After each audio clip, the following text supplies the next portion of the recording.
జై హో.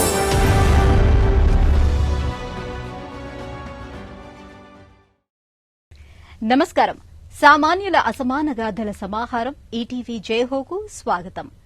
తమిళనాట ఆమెది మధ్యతరగతి కుటుంబం. స్వయం కృషితో ఉన్నతంగా ఎదిగిన నేపథ్యం. అణుభౌతిక శాస్త్రం చదివి పెద్ద రోగాలకే చికిత్స చేశారు. శ్రమను దోచుకునే దురన్యాయాలు, లింగ వివక్ష చూశాక తన దృక్పథం మారాయి. ఆమె బాలకార్మిక వ్యవస్థ నిర్మూలనకు ఓ నమూనా సృష్టించారు. ఉపాధి కల్పనతో మహిళల జీవితాలకు వెలుగయ్యారు. ఇక గుజరాత్లో ఓ విశ్రాంత అధికారి 7 పదుల వయసులో సామాజిక శ్రేయస్సుకు అహరహం కృషి చేస్తున్నారు. విభిన్న ప్రేరణా కథనాల జైహో మీకోసం.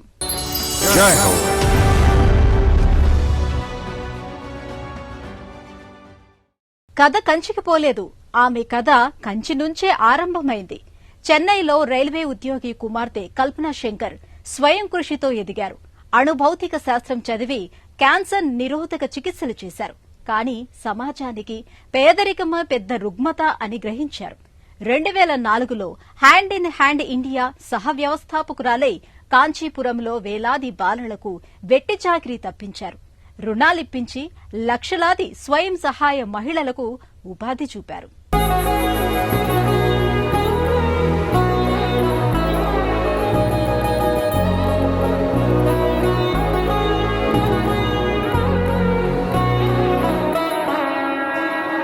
రత్నగర్భ ఈ దేశం. సుసంపన్న వనరులున్నా వీడని నీడలా వెన్నంటే పేదరికం. రాజపుండు లాంటిదే దారిద్ర్యం. అణుభౌతిక శాస్త్రవేత్త కల్పనా శంకర్ మనసు తొలిచే ఆలోచనలివి. ఆమెది మధ్యతరగతి నేపథ్యం. చదువు, సామాజిక సేవకు విలువనిచ్చే కుటుంబం. చెన్నైలో పుట్టి కోవైలో పెరిగారు. మద్రాసు విశ్వవిద్యాలయంలో అణుభౌతిక శాస్త్రంలో పీహెచ్డీ. ఆమె జ్ఞానతృష్ణ నిలువనివ్వలేదు. జెండర్ స్టడీస్లో మరో పీహెచ్డీ పట్టా పుచ్చుకున్నారు. తన స్వచ్ఛంద సంస్థలు వేదికగా దేశ విదేశాల్లో బాలకార్మిక వ్యవస్థ నిర్మూలన, మహిళా సాధికారత, గ్రామీణాభివృద్ధికి బాట వేశారు.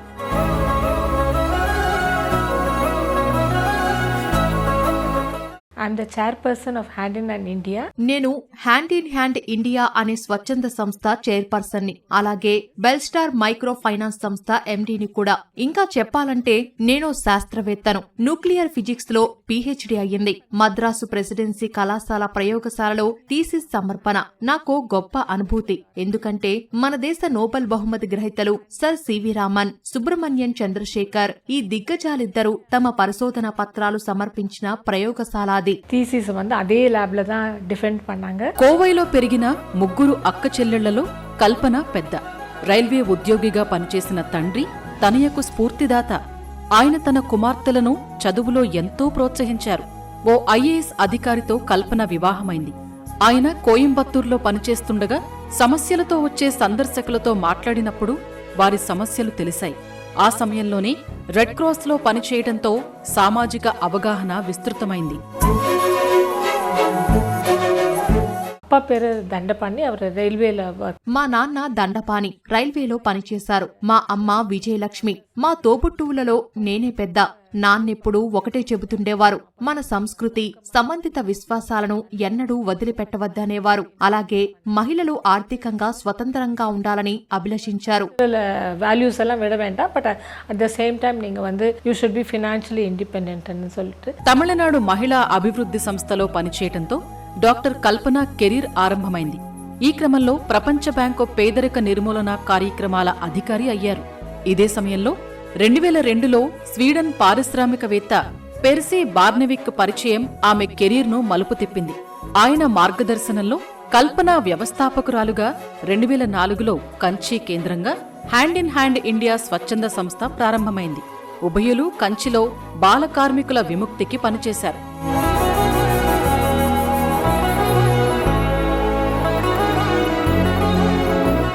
నా గవర్నమెంట్ లో వర్క్ பண்ணும்போது இந்த மாதிரி కాంచీపురత్లో నా ఈ పయనానికి మార్గం చూపిన ఘటనను ఇక్కడ ప్రస్తావించాలి. నేను సైంటిస్టుగా ప్రభుత్వంలో పనిచేస్తుండగా కాంచీపురంలో ఓ స్వచ్ఛంద సంస్థ నడపాలని నాకు ఆహ్వానం అందింది. స్వీడన్ పారిశ్రామికవేత్త పెర్సీ బార్నెవిక్ ఆ సంస్థకు మద్దతుగా ఉంటారని తెలిసింది. అయినా అప్పటికే ఏబీబీ, యూపాండ్, ఆస్ట్రాజెన్కా తదితర బహుళజాతి సంస్థల అధ్యక్షుడు. అందువల్ల ఈ ప్రతిపాదన మా కుటుంబ సభ్యులకు నచ్చింది. పోగుம்போது ஒரு நல்ல இடத்துக்கு தான் கூட்டிட்டு போவாங்க. భౌతిక శాస్త్రవేత్త అయిన డాక్టర్ కల్పన సామాజిక హిత వ్యాపారవేత్తగా మారిపోయారు. కోయంబత్తూర్లో రెడ్ క్రాస్, మహిళాభ్యుదయ కార్యక్రమాలు ఇందుకు తోడ్పడ్డాయి.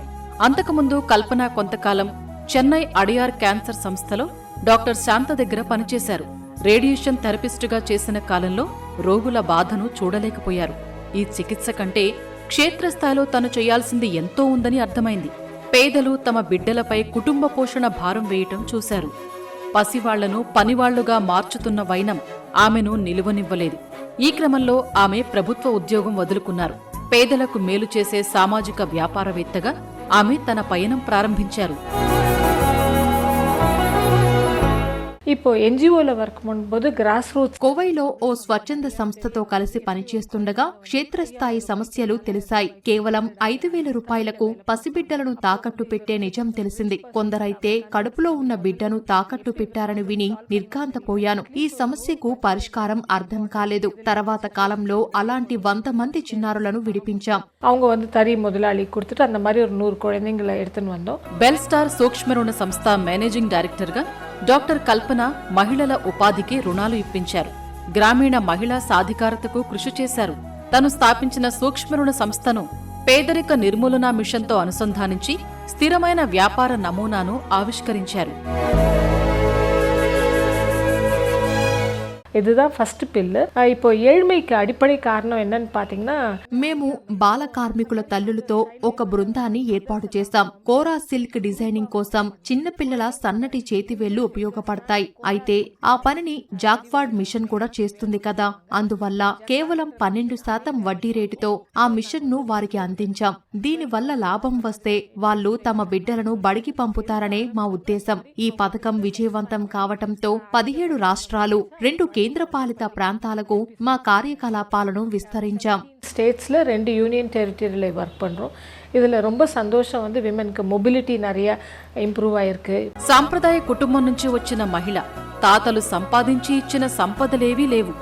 జ్ఞాన సంపద, దక్షత, ఆసక్తి ఆధారంగా ముందుకెళ్లారు. ఆమె చొరవతో వందలాది విద్యార్థులు పీజీ పూర్తి చేశారు. వేలాది విద్యార్థుల స్కూల్ ఫైనల్ పూర్తయింది. హ్యాండ్ ఇన్ హ్యాండ్ ఇండియా ద్వారా doctor Kalpana anganwadi కేంద్రాల్ని మెరుగుపరిచారు.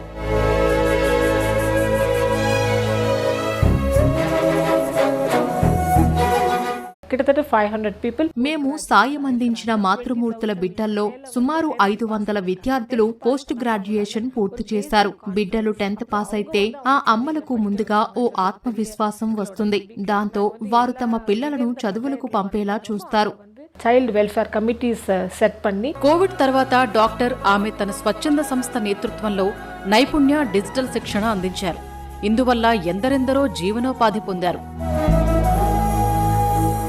After the Covid and the skill. Covid వచ్చి వెళ్ళాక మేము నైపుణ్య శిక్షణ, డిజిటల్ శిక్షణ ఇచ్చాం. అందువల్ల వారు స్వతంత్ర జీవనం సాగిస్తున్నారు, సంపాదిస్తున్నారు. ఇది వారిలో ఆత్మవిశ్వాసం నింపుతుంది. ఇలా మేము క్రమంగా 1,00,00,000 మందికి ఉద్యోగాలు, ఉపాధి కల్పనను లక్ష్యంగా నిర్దేశించుకున్నాం. Jobs create పన్నాం. ఆమె 1.5 మిలియన్ల ఉద్యోగ అవకాశాలు సృష్టించారు. దారిద్ర్య నిర్మూలన పథకాలను విజయవంతంగా అమలు చేస్తున్న ఆమె కృషికి గుర్తింపు లభించింది. இந்த వర్క్ పన్నதுக்காக భారత ప్రభుత్వం నన్ను 3 జాతీయ పురస్కారాలతో సత్కరించింది. అంతేకాదు నాకు ప్రధానమంత్రిని కలిసే సువర్ణ అవకాశం లభించింది. ఇంకా నారీ శక్తి పురస్కార్ వచ్చింది. ఇంటర్నేషనల్ విమెన్స్ డే అన్నికి கொடுத்தாங்க.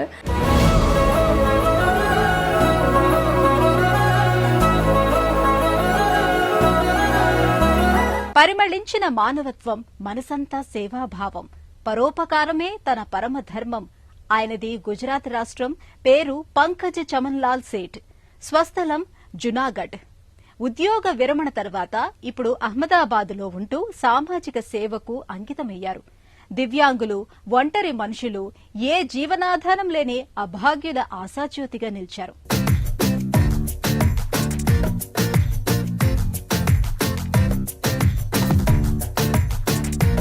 సామాజిక సేవే జీవనవేదంగా భావించే పంకజ్ చమన్లాల్ సేఠ్ సౌరాష్ట్రలోని జునాగఢ్లో పుట్టారు. ఉద్యోగ ప్రస్థానం తర్వాత ఇప్పుడు అహ్మదాబాద్లో నివసిస్తున్నారు. 2012లో క్లాస్ 2 అధికారిగా పనిచేశారు. విశ్రాంత జీవితంలో విశ్రాంతి తీసుకుని హాయిగా ఉండాలని కోరుకోలేదు. సామాజిక సేవ చేయాలని నిశ్చయించారు. ఇందుకోసం గివ్ ఫరెవర్ ఫౌండేషన్ను నెలకొల్పారు.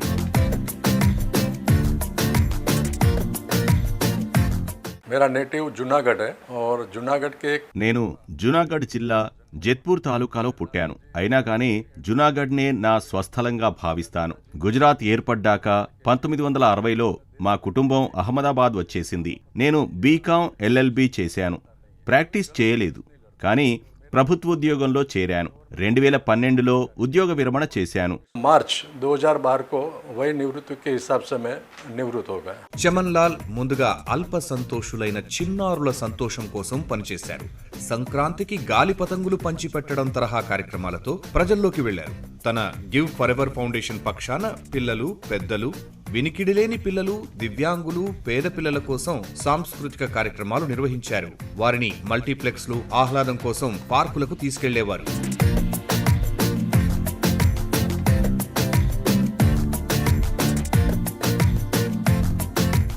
हमारे गिव फॉरएवर की जो एनजीओ है उसमें हम सबसे पहले जो स्टार्ट किया మా స్వచ్ఛంద సంస్థ గివ్ ఫర్ ఎవర్ వితంతువులు, ఒంటరి తల్లులు, జరుగుబాటు లేని పేద కుటుంబాలకు సాయం అందించేందుకు ఆరంభమైంది.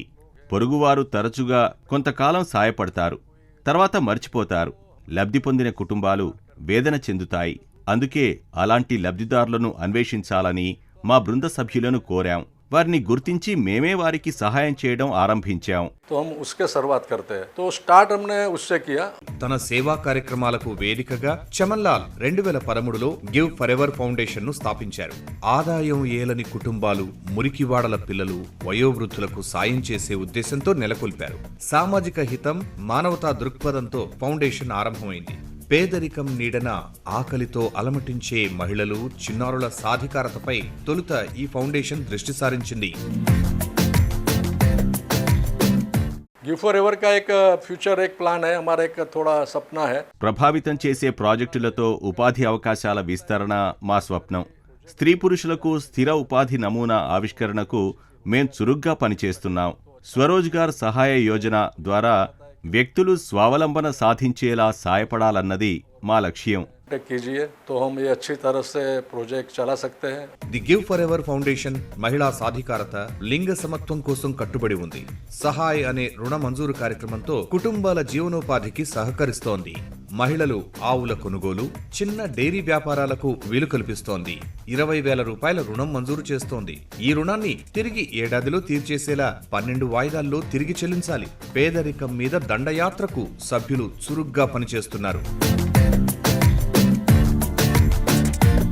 एक हमारा स्वरोजगार सहाय योजना है. मैं कब से చిరు వ్యాపారాల కోసం 5,000 నుంచి 30,000 రూపాయల వరకు రుణాలిచ్చే స్వయం ఉపాధి సహాయ పథకాన్ని ప్రారంభించాం.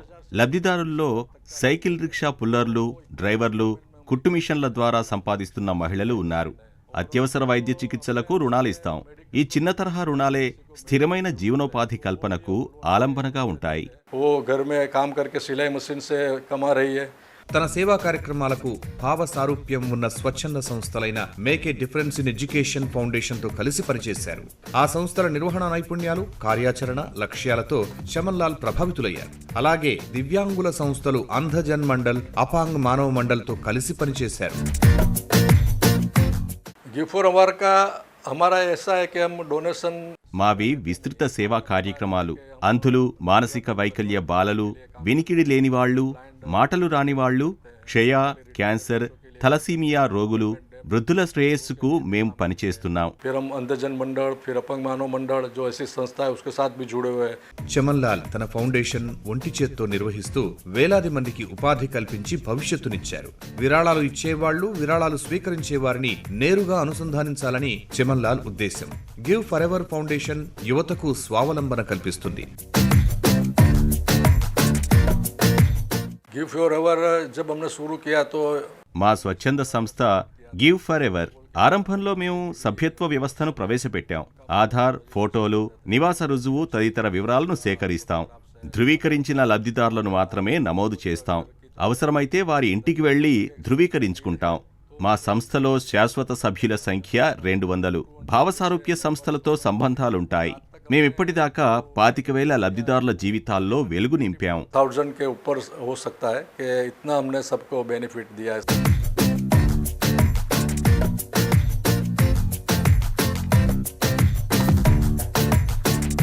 పేదరిక నిర్మూలనకు శ్రామిక మహిళా లోకాన్ని కదిలించి విజయపథంలో నడుపుతున్న కల్పనా శంకర్, ఆదరణ ఆసరా లేని అభాగ్యులకు ఆశాజ్యోతి పంకజ్ చమన్లాల్ ఉభయులు నిత్య స్ఫూర్తిదాతలు, పేదల పెన్నిధులు. మరిన్ని కథనాలతో వచ్చే వారం జైహోలో మళ్లీ కలుద్దాం. నమస్కారం.